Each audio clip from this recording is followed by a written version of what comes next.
Good morning. स्वागत आहे आपल्या सगळ्यांचं माझ्या छोट्याशा ब्लॉगमध्ये. तर आज होता भाऊबीजेचा दिवस, म्हणून मी सकाळी लवकर उठून तयार झाले आणि सगळ्यांसाठी चहा बनवला. सगळ्यांचा चहा नाश्ता होतोय तोपर्यंत माझे भाऊ आलेसुद्धा होते, म्हणून मी सगळ्यात पहिले त्यांच्यासाठी पुऱ्या तळून घेतल्या. कारण ते लोक जेवणासाठी थांबणार नव्हते, कारण माझ्या अजून 2 बहिणी आहेत, तर त्यांना तिकडेसुद्धा भाऊबीजेला जायचं होतं.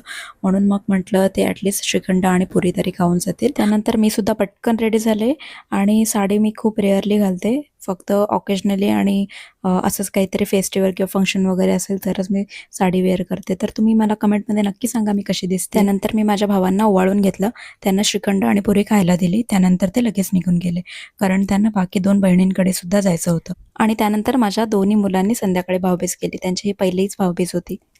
आणि त्यानंतर सर्वांनी फटाके फोडले. दिवाळी हा माझा सर्वात फेवरेट फेस्टिवल आहे.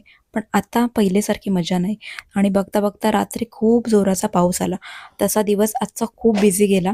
तुम्हाला हा व्हिडिओ आवडला असेल तर प्लीज लाईक आणि सबस्क्राईब करा. भेटूयात नेक्स्ट व्हिडिओमध्ये. बाय.